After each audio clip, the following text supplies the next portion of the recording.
আউযুবিল্লাহি মিনাশ শাইতানির রাজিম বিসমিল্লাহির রহমানির রহিম রব্বি ইশরাহ লি সাদরি ওয়া ইয়াসসির লি আমরি ওয়াহলুল উকতাদাম মিন লিসানি ইয়াফকাহু কওলি। আসসালামু আলাইকুম ওয়া রাহমাতুল্লাহি ওয়া বারাকাতুহু। আজকে আমরা 139তম ভিডিও পোস্ট করতে যাচ্ছি, যেখানে আমরা জুলুমের প্রশোধ অধ্যায় কন্টিনিউ করব। তাহলে আজকের ভিডিও শুরু করা যাক। বিসমিল্লাহির রহমানির রহিম। দালানের ছাদে বা অন্যখানে উঁচু বা নিচু চিলাখোটা নির্মাণ করা। 2294 নম্বর হাদিস। হযরত উসামা ইবনে যায়েদ রাদিয়াল্লাহু তাআলা আনহু থেকে বর্ণিত, তিনি বলেন, একদা নবী করিম সাল্লাল্লাহু আলাইহি ওয়াসাল্লাম কোনো উঁচু স্থান থেকে মদিনার গৃহসমূহের কোনো এক গৃহের দিকে দৃষ্টি দিয়ে বললেন, আমি যা দেখেছি তোমরা কি তা দেখতে পেয়েছ? আমি দেখতে পেয়েছি তোমাদের গৃহসমূহে বাড়ি বর্ষণের ন্যায় ফিতনা, দুর্যোগ ও বিপদ আপদ বর্ষিত হচ্ছে। 2295 নম্বর হাদিস।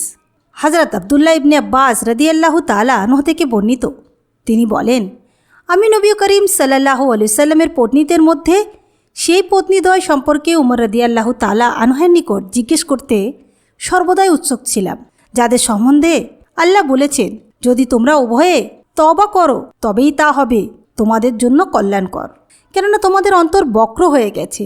একবার আমি তাঁর অর্থাৎ উমর রাদিয়াল্লাহু তাআলা আনহের সাথে হজ্জে গমন করলাম। কিছু পথ অতিক্রমের পর তিনি রাস্তা থেকে নেমে পড়লেন। আমিও একটি পানির পাত্র নিয়ে তার সঙ্গে গেলাম। তিনি একটু দূরে সরে প্রাকৃতিক প্রয়োজন সম্পন্ন করে চলে আসলেন। আমি পানির পাত্র থেকে তার দু হস্তে পানি ঢাললাম। তিনি উজু করলেন। তখন আমি তাকে জিজ্ঞেস করলাম, হে আমরুল মুমিনিন, নবী পত্নীদের মধ্যে ওই দুজন কারা ছিলেন যাদের সম্পর্কে আল্লাহ বলেছেন, যদি তোমরা দুজন তওবা করো তবেই তাই হবে তোমাদের জন্য কল্যাণকর? তিনি বললেন, হে ইবনে আব্বাস, তোমার জন্য অবাক হতে হয়। ওই দুজন হলেন আয়েশা ও হাফসা রাদিয়াল্লাহু তাআলা আনহা। অতঃপর উমর রাদিয়াল্লাহু তাআলা আনহু সম্পূর্ণ ঘটনা বলতে আরম্ভ করলেন। তিনি বললেন, আমিও আমার এক প্রতিবেশী আনসার মদিনার অদূরে বনি উমাইয়ার ইবনে যায়েদের পাড়ায় বসবাস করতাম। আমরা দুজন পালা করে নবী করিম সাল্লাল্লাহু আলাইহি সাল্লামের নিকটে আসতাম। একদিন তিনি আসতেন আর একদিন আমি আসতাম। আমি যেদিন আসতাম সেদিনকার অবস্থা, ওহী ইত্যাদি বিষয়ক খবরাদি তাকে গিয়ে বলতাম, আর তিনি যেদিন আসতেন সেদিন তিনিও তাই করতেন। আর আমরা কোরাইশ গোত্রের লোকেরা সর্বদা নারীদের উপর কৃতিত্ব করতাম। কিন্তু আমরা যখন মদিনায় আনসারদের নিকটে এলাম, তখন দেখলাম তাদের নারীরা তাদের উপর কৃতিত্ব করছে। দেখা দেখি আমাদের নারীরাও আনসারদের নারীদের রীতিনীতি শিখতে লাগলো।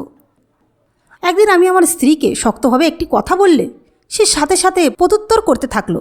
অতঃপর বলল, আমি উত্তর দিলে আপনার অপছন্দ হয়, অথচ নবী করিম সাল্লাল্লাহু আলাইহি সাল্লামের পত্নীরা তার কথার প্রতি উত্তর দিয়ে থাকেন। এমনকি তাদের কেউ কেউ রাসূলুল্লাহ সাল্লাল্লাহু আলাইহি সাল্লামের সাথে সারাদিন কথা না বলে রাত পর্যন্ত থাকেন। তাকে অর্থাৎ স্ত্রীকে শাসালো, যদি তারা এমন করে তবে তারা অনেক বড় অপরাধ করে। তারপর আমি জামা গায়ে দিয়ে হাফসার নিকট গমন করলাম এবং বললাম, হে হাফসা, তোমাদের কেউ নাকি রাত পর্যন্ত সারাটা দিন নবী করিম সাল্লাল্লাহু আলাইহি সাল্লামকে অসন্তুষ্ট রাখে? সে বলল, হ্যাঁ। আমি বললাম, তবে তো সে ক্ষতিগ্রস্ত হয়েছে। তোমাদের কি ভয় হয় না যে নবী করিম সাল্লাল্লাহু আলাইহি সাল্লাম নাখোশ হবেন এবং এর ফলে তোমাদের সর্বনাশ হয়ে যাবে? সাবধান, নবী করিম সাল্লাল্লাহু আলাইহি সাল্লামের সাথে বেশি কথা বলো না এবং তার কথা কোনো প্রত্যুত্তর করো না। আর অল্প সময়ের জন্য তার নিকট থেকে আলাদা হয়েও না। তোমার কিছু বলার থাকলে আমার নিকট বলো। তোমার ঘনিষ্ঠ প্রতিবেশী, যিনি তোমার থেকে অধিক রূপসী এবং নবী করিম সাল্লাল্লাহু আলাইহি সাল্লামের অধিক প্রিয়, এই ব্যাপারটি যেন তোমাকে কোনোরূপ ধোকায় না ফেলে। তখন আমাদের মধ্যে একটি বিশেষ গুঞ্জন চলছিল যে গাসসান অধিবাসীরা আমাদের বিরুদ্ধে যুদ্ধের উদ্দেশ্যে অশ্বসমূহ প্রস্তুত করছে। আমার সাথে তার পালার দিন নবী করিম সাল্লাল্লাহু আলাইহি ওয়াসাল্লামের নিকট গেলেন এবং রাতে ফিরে এসে আমার দরজায় সজোরে করাঘাত করলেন এবং বললেন, উমর ঘুমিয়ে গেছেন? আমি উদ্বিগ্ন মনে বের হয়ে এলাম। তিনি বলেন, বিরাট ব্যাপার ঘটে গেছে। আমি বললাম, তা কি? গাসসান অধিবাসী কি এসে পড়েছে? তিনি বললেন, না, তদপেক্ষাও জটিল ব্যাপার। নবী করিম সাল্লাল্লাহু আলাইহি সাল্লাম নিজ স্ত্রীদেরকে তালাক দিয়েছেন। তিনি উমর বললেন, তবে তো হাফসার সর্বনাশ হয়েছে এবং সে ক্ষতিগ্রস্ত হয়েছে। আমি পূর্ব থেকেই ধারণা করেছিলাম যে এরূপ কিছুটা ঘটে বসবে। তারপর রাত ঘনিয়ে এলো। আমি জামা কাপড় পরে বের হয়ে পড়লাম এবং নবী করিম সাল্লাল্লাহু আলাইহি সাল্লামের সাথে ফজরের নামাজ আদায় করলাম। নামাজ অন্তে তিনি তার কক্ষে প্রবেশ করে নির্জনে বসে আছেন। তখন আমি হাফসার নিকট গিয়ে দেখলাম সে কাঁদছে। আমি বললাম, এখন কাঁদছো কেন? আমি কি তোমাকে পূর্ব থেকেই সতর্ক করিনি? নবী করিম সাল্লাল্লাহু আলাইহি সাল্লাম কি তোমাদেরকে তালাক দিয়েছেন? সে বলল, আমি জানি না, তিনি এখন তার কক্ষে আছেন। আমি হাফসার নিকট থেকে বের হয়ে মিম্বরের নিকটে এলাম। দেখলাম তার মিম্বরের চারপাশে জুড়ে লোকেরা বসে আছে এবং কেউ কেউ কাঁদছে। আমি তাদের সাথে কিছুক্ষণ বসলাম। তারপর আমার কি খেয়াল হলো, আমি সেই কক্ষের নিকট এলাম যেখানে নবী করিম সাল্লাল্লাহু আলাইহি সাল্লাম অবস্থান করছিলেন। তার জনৈক কালো গোলামকে বললাম, উমরের জন্য প্রবেশের অনুমতি নাও। সে প্রবেশ করে নবী করিম সাল্লাল্লাহু আলাইহি সাল্লামের সাথে আলাপ করল। তারপর বের হয়ে এসে বলল, আমি আপনার কথা তাকে বলেছি। কিন্তু তিনি নীরব থাকলেন। আমি ফিরে আসি এবং মিম্বরের পার্শ্বস্থ লোকদের নিকট গিয়ে বসলাম। তার পরের দিন আমি পুনরায় মিম্বরে গেলাম। আমার খেয়াল জাগলো। আমি এসে গোলামটিকে বললাম। সে এসে একই জবাব দিল। নিকটস্থ লোকেদের সাথে গিয়ে বসলাম। তারপর আমার খেয়াল আমাকে বাধ্য করলো। আমি গোলামটিকে এসে বললাম, উমরের জন্য প্রবেশের অনুমতি নাও। এবারও সে পূর্বানুরূপ জবাব দিল। তারপর যখন আমি আমার গৃহামুখে ফিরে চললাম, তখন হঠাৎ গোলামটি আমাকে ডেকে বলল, নবী করিম সাল্লাল্লাহু আলাইহি সাল্লাম আপনাকে অনুমতি দিয়েছেন। আমি তার নিকট গেলাম। দেখলাম তিনি খেজুরের ছোবড়া ভর্তি এক চামড়ার বালিশে হেলান দিয়ে চাটাইয়ের উপর শায়িত আছেন। তার শরীর ও চাটাইয়ের মাঝে কোনো বিছানা অর্থাৎ কোনো চাদর বা তোষক বিছানো ছিল না, ফলে তার পাঁজরে চাটাইয়ের দাগ পড়ে গিয়েছিল। আমি তাকে সালাম করলাম। তারপর বললাম, আপনি কি আপনার পত্নীদের তালাক দিয়েছেন? তিনি আমার দিকে চোখ তুলে তাকিয়ে বললেন, না। তারপর আমি পরিবেশটি মোলায়েম করার জন্য দাঁড়িয়ে থেকে বললাম, হে আল্লাহর রসুল, আমরা কুরাইশ গোত্রের লোকেরা সর্বদা নারীদের উপর প্রভাব খাটাতাম। তারপর আমরা এমন একটি কওমের নিকটে এলাম যাদের উপর তাদের নারীরা প্রভাব খাটাচ্ছে। তারপর সমস্ত ঘটনা বর্ণনা করলে নবী করিম সাল্লাল্লাহু আলাইহি সাল্লাম মৃদু হাসলেন। তারপর আমি বললাম, আপনি হয়তো লক্ষ্য করেছেন যে আমি হাফসার ঘরে গিয়েছি। আমি তাকে বলেছি, তুমি কথা ভুলে যেও না, তোমার প্রতিবেশিনী অর্থাৎ স্বপত্নী তোমা থেকে অধিক রূপসী এবং নবী করিম সাল্লাল্লাহু আলাইহি সাল্লামের অধিকতর প্রিয়। এই কথা দ্বারা তিনি আয়েশা রাদিয়াল্লাহু তাআলা আনহার দিকে ইঙ্গিত করেছেন। আমার কথা শুনে তিনি আবার মৃদু হাসলেন। তাকে মুচকি হাসতে দেখে আমি বসে পড়লাম। তারপর আমি তার গৃহের মধ্যে এদিক ওদিক তাকিয়ে দেখলাম, কিন্তু আল্লাহর কসম, 3টি কাঁচা চামড়া ব্যতীত আর কিছুই আমার দৃষ্টিতে পড়ল না। আমি আরজ করলাম, আল্লাহর নিকট দোয়া করুন, তিনি যেন আপনার উম্মতকে আর্থিক সচ্ছলতা দান করেন। কেননা পারস্য ও রোমের অধিবাসীদেরকে সচ্ছলতা দান করা হয়েছে এবং তাদের অনেক প্রাচুর্য দেয়া হয়েছে, অথচ তারা আল্লাহর ইবাদত করে না। নবী করিম সাল্লাল্লাহু আলাইহি সাল্লাম তখন হেলান দিয়েছিলেন। তিনি বললেন, হে খাত্তাবের পুত্র, তোমার কি এতে সন্দেহ আছে যে তারা এমন এক জাতি যাদেরকে তাদের পুণ্যের প্রতিদান ইহকালেই দেওয়া হয়েছে, পরকালে তাদের জন্য আর কিছুই নেই? আমি বললাম, হে আল্লাহ রসুল, আমার জন্য ক্ষমার দোয়া করুন। হাফসা আয়েশার নিকটে কথাবার্তা বলার কারণেই নবী করিম সাল্লাল্লাহু আলাইহি সাল্লামের স্ত্রীদের থেকে পৃথক হয়েছিলেন। তিনি বলেছিলেন, আমি 1 মাস তাদের নিকট যাব না, কেননা দুনিয়ায় প্রাচুর্যের কথা বলার কারণে তাদের উপর তার অত্যন্ত রাগ হয়েছিল। অবশেষে আল্লাহ তাকে মৃদু ভর্ৎসনা করলেন। 29 দিন কেটে গেলে তিনি সর্বপ্রথম আয়েশার নিকট গেলেন। আয়েশা রাদিয়াল্লাহু তাআলা আনহা তাকে বললেন, আপনি শপথ করেছেন 1 মাস আমাদের নিকট আসবেন না, আর এই পর্যন্ত আমরা 29 রাত অতিবাহিত করেছি, যা আমি ঠিকভাবে গুনে রেখেছি। নবী করিম সাল্লাল্লাহু আলাইহি সাল্লাম বলেছেন, মাস 29 দিনেও হয়, আর প্রকৃতপক্ষে ওই মাসটি 29 দিনেরই ছিল। হযরত আয়েশা রাদিয়াল্লাহু তাআলা আনহা বলেন, যখন ইখতিয়ার অর্থাৎ অধিকার সূচক আয়াত নাজিল হলো, তখন সর্বপ্রথম তিনি আমার নিকট এলেন এবং বললেন, আমি তোমাকে একটি কথা বলতে চাইছি, তবে তোমার পিতামাতার সাথে পরামর্শ না করে তাড়াহুড়ো করে তার জবাব দেয়া তোমার জন্য জরুরি না। হযরত আয়েশা রাদিয়াল্লাহু তাআলা আনহা বলেন, তিনি একথা জানতেন যে আমার পিতামাতা তার নিকট থেকে বিচ্ছিন্ন হওয়ার পরামর্শ কখনো দেবেন না। তারপর তিনি বললেন, আল্লাহ বলেন, হে নবী, আপনি আপনার পত্নীদেরকে বলুন, যদি তোমরা পার্থিব জীবনের ভোগবিলাস কামনা করো, তবে আমি তোমাদেরকে পার্থিব সামগ্রী দেব এবং তোমাদেরকে অতি উত্তম রূপে বিদায় করব। আর যদি তোমরা আল্লাহ, তার রসুল ও পরলৌকিক সুখ ভোগ করতে চাও, তবে জেনে রাখো, তোমাদের মধ্যে পুণ্যবতীদের জন্য আল্লাহ তাআলা বিরাট প্রতিদান প্রস্তুত করে রেখেছেন। এ আয়াত শোনার পর আমি বললাম, এ ব্যাপারে আমি আমার পিতামাতার নিকট থেকে কিসের পরামর্শ নেব? আমি তো আল্লাহ ও তার রসুলের খুশি এবং পরলৌকিক সুখের ঘর অর্থাৎ জান্নাত পেতে চাই। তারপর তিনি তার অপর পত্নীদেরকে ইখতিয়ার অর্থাৎ অধিকার দিলেন এবং তার পত্নীরা প্রত্যেকেই একই জবাব দিলেন যা আয়েশা রাদিয়াল্লাহু তাআলা আনহা দিয়েছিলেন। 2296 নম্বর হাদিস। হযরত আনাস রাদিয়াল্লাহু তাআলা আনহু থেকে বর্ণিত, তিনি বলেন, রাসূলুল্লাহ সাল্লাল্লাহু আলাইহি ওয়াসাল্লাম 1 মাস তার স্ত্রীদের নিকট যাবেন না বলে শপথ করলেন। ওই সময় তার পায়ের গ্রন্থি মচকে গিয়েছিল, ফলে তিনি তার একটি কক্ষে বসে গেলেন। একদিন উমর রাদিয়াল্লাহু তাআলা আনহু গমন করলেন এবং তাকে জিজ্ঞেস করলেন, আপনি কি আপনার স্ত্রীদেরকে তালাক প্রদান করেছেন?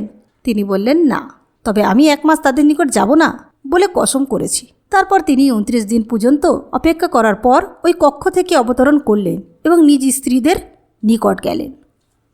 2297 নম্বর হাদিস। জাবের ইবনে আবদুল্লাহ রাদিয়াল্লাহু তাআলা আনহু থেকে বর্ণিত, তিনি বলেন, নবী করিম সাল্লাল্লাহু আলাইহি সাল্লাম মসজিদে ঢুকলেন। আমি উটটিকে মসজিদের দরজায় পিছনে পাথরের এক কোণায় বেঁধে রেখে তার নিকট গেলাম। এই যে আপনার উট। তিনি বাইরে এলেন এবং উটের নিকট এসে ঘুরে ফিরে দেখলেন। তারপর বললেন, উট ও উটের মূল্য দুটিই তোমার। লোকদের আবর্জনা ফেলবার স্থানে দাঁড়িয়ে পেশাব করা। 2298 নম্বর হাদিস।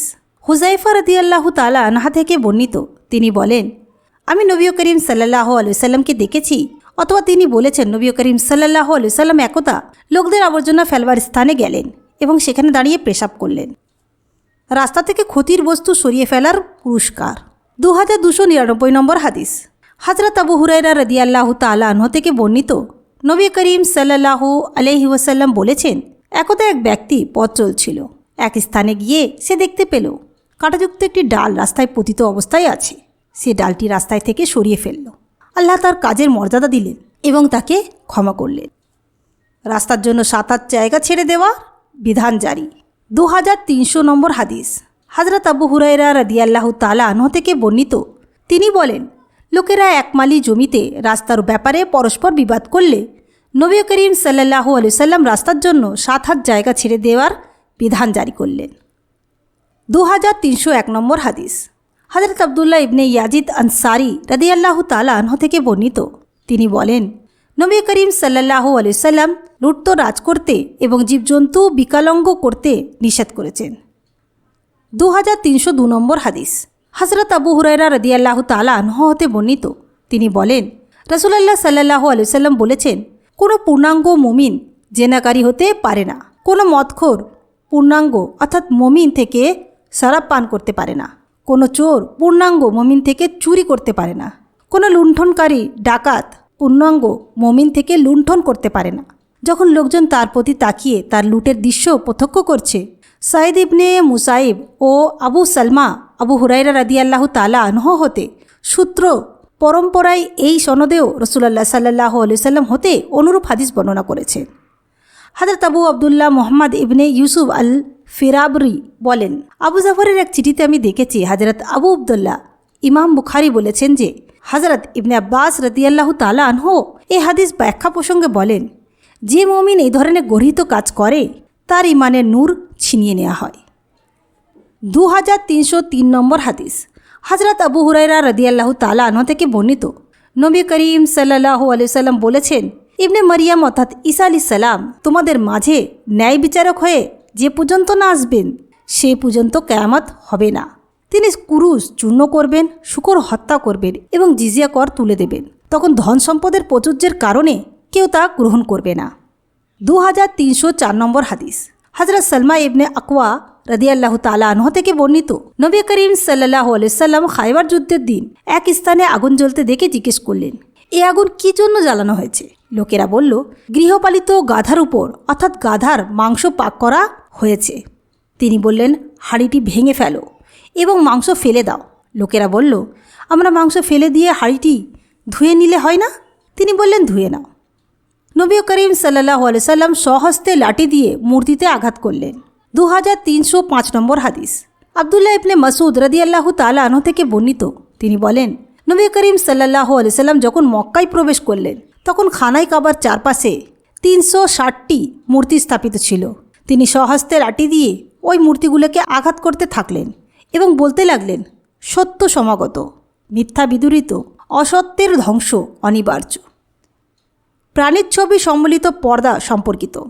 2306 নম্বর হাদিস। হযরত আয়েশা রাদিয়াল্লাহু তাআলা আনহা থেকে বর্ণিত, তিনি তার ঘরের জানলায় একটি পর্দা ঝুলিয়েছিলেন যাতে কোনো প্রাণীর ছবি ছিল। নবী করিম সাল্লাল্লাহু আলাইহি সাল্লাম পর্দাটি ছিঁড়ে দুভাগ করে ফেললেন। পরে আয়েশা রাদিয়াল্লাহু তাআলা আনহা এটা দিয়ে দুটি বসার গদি তৈরি করেন। ওই গদি দুটি গৃহেই থাকত। নবী করিম সাল্লাল্লাহু আলাইহি সাল্লাম তার উপর উপবেশন করতেন। যে ব্যক্তি সিংহমাল হেফাজতের জন্য নিহত হয়। 2307 নম্বর হাদিস। হযরত আব্দুল্লাহ ইবনে আমর রাদিয়াল্লাহু তাআলা আনহু থেকে বর্ণিত, তিনি বলেন, আমি নবী করিম সাল্লাল্লাহু আলাইহি সাল্লামকে বলতে শুনেছি, যে লোক তার সম্পদ হেফাজত করতে গিয়ে জীবন দেয় সে শহীদ। 2308 নম্বর হাদিস। হযরত আনাস রাদিয়াল্লাহু তাআলা আনহু থেকে বর্ণিত, একদা নবী করিম সাল্লাল্লাহু আলাইহি সাল্লাম তার কোনো এক স্ত্রীর নিকট ছিলেন। অন্য এক উম্মুল মুমিনিন অর্থাৎ সাফিয়া বা উম্মে সালমা নিজ দাসীর মারফত একটি কাঁচের পাত্রে খাবার প্রেরণ করল। উক্ত স্ত্রী অর্থাৎ আয়েশা রাদিয়াল্লাহু তাআলা আনহা হাতের আঘাতে পাত্রটি ভেঙে ফেলেন।